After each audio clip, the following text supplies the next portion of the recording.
Excuse me? 皆さんこんにちは。おゆきチャンネルのおゆきと申します。今回の動画はオリジニウムダスト限定オペレーターレインボー6招待のシフト交代を必要としない永久期間についての紹介をしたいと思います。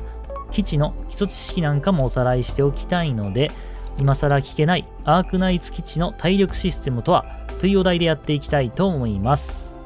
サービス開始1年以上経ったアークナイツですが、基地システムがややこしいというドクターも多いのではないでしょうか。基地の構築とか宿舎の人員管理とか、そんなのいちいちやりたくないっていうドクターも多いと思います。しかし基地の収益は高く、たとえ普通の構築でも1日で稼ぐ論面兵と経験値を合わせて7、8万ぐらいあります。1日で自然回復の理性は240足す60だとすると、それを全部 CE5 に注いでも7万5000しかありません。1日分のスタミナ分に相当する収益を手放すのもなかなかできません。基地のシフト交代を自動にする機能は今のところ実装の気配がありません。ならばせめてシフト交代の頻度を大幅に減らすように、基地での体力関連の知識を身につけましょう。この動画では体力に関する基本情報を紹介します。基地でオペレーターを見るとみんな体力のバーがありますよね。これです。24の意味は24個分の体力があるということです。基地で宿舎以外の施設にオペレーターを入れると、体力は1時間ごとに1減ります。つまり体力満タンのオペレーターを働かせると最大24時間しか続きません。体力が0になるとオペレーターが持つ基地スキルは無効とみなされます。ちなみにオペレーター自身の存在が他のオペレーターのスキル条件となっている場合は大丈夫です。例えばテキサスとラップランドの場合、両者が同じ貿易所にいるとテキサスの受注効率がプラス 65% になります。たとえラップランドが集中力低下になっても、テキサスに体力さえあれば 65% の貿易効率は維持されます。一般的にテキサスの方が先に体力が0になりますが、鋭いドクターはお気づきでしょう。ラップランドの体力が前提条件とは無関係なら、彼女を宿舎に入れる必要がありません。交代が面倒だったり、宿舎枠が厳しかったりするドクターは、集中力低下のラップランドを宿舎に入れない放置プレイという選択肢もあります。ブラックすぎるという意見もあるかもしれませんが、皆さんの基地は残業なし、土日祝休み、有給あり、そんなホワイト企業ではないことは十分承知です。メリットもなく、ただただめんどくさいという理由で、オペレーターのアイコンは赤色だらけになっていませんか？それなら意味のある黒い方がまだましです。一応施設自体に配備1人につき、たとえスキルなしでも 1% の効率ボーナスがつきます。それはさすがに集中力低下のものまでには適用されません。癒しの場、宿舎。そう、左下にそういう数値が出ます。これは宿舎での体力回復効率を意味します。以下はレベル1の宿舎の基本的な数値です。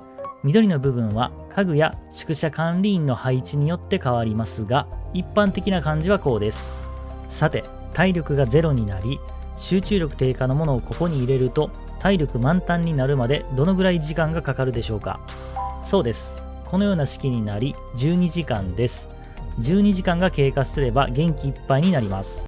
我々は8時間の睡眠で新しい一日を迎えられるというのに、12時間もかかるとはやはりロドスは非効率です。しかし、宿舎レベルを5まで上げるとこうなります。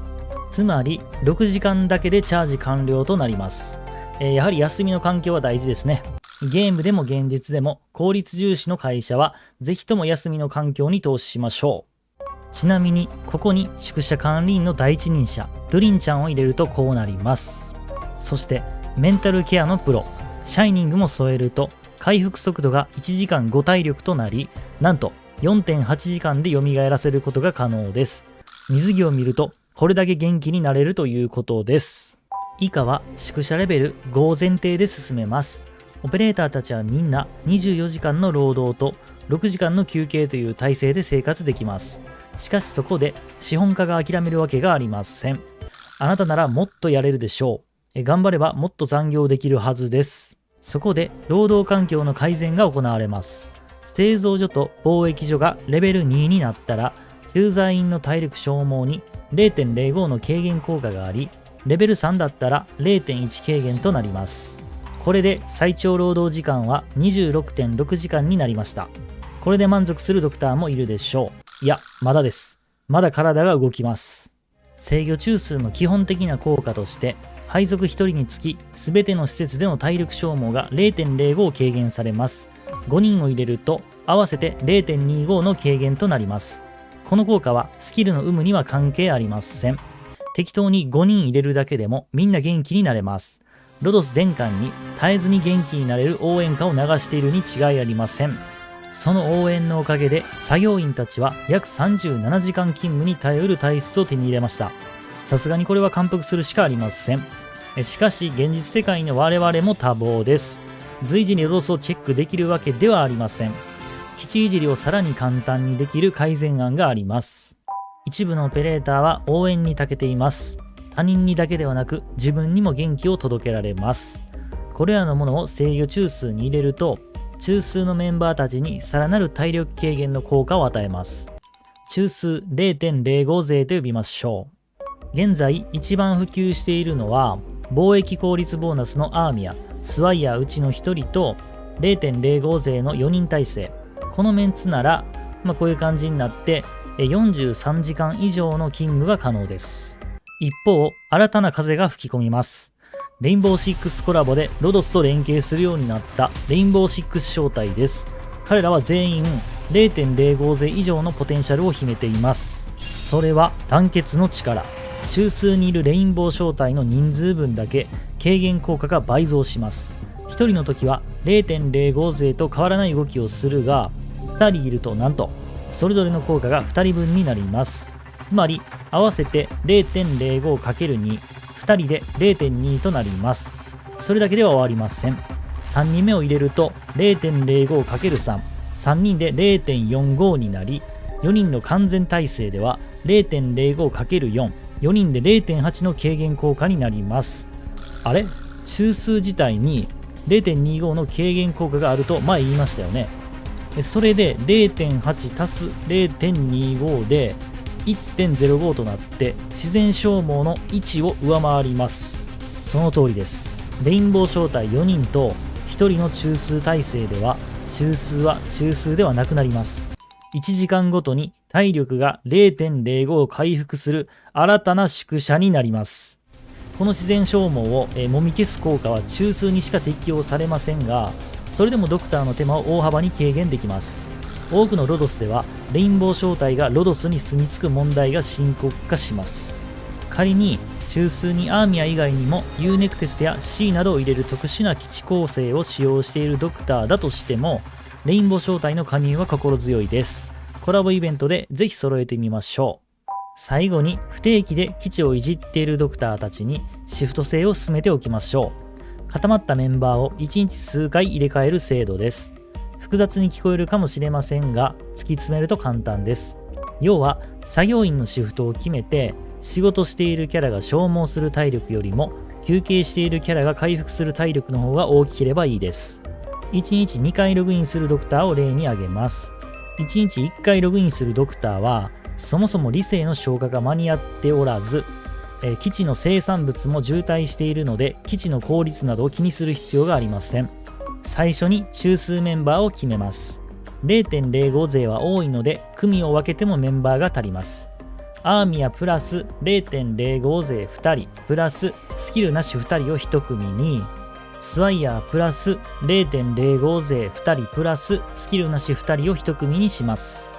最大勤務時間はどっちも36時間以上、回復には6時間がかかります。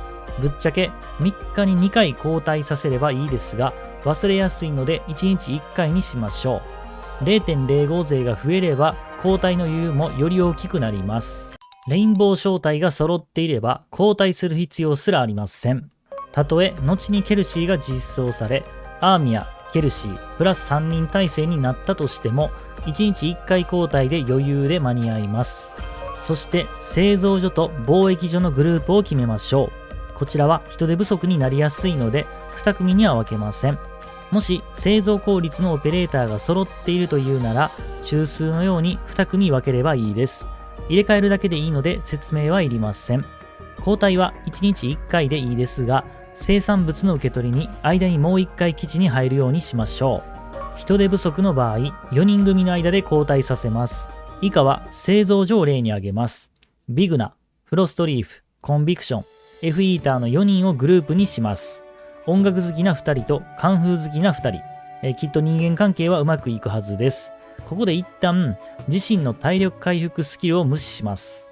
朝8時、体力満タンのビグナ、フロストリーフ、コンビクションを製造所に入れ、F イーターを宿舎に入れます。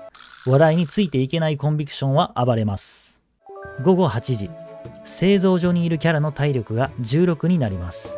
そこでビグナと F イーターを交代させます。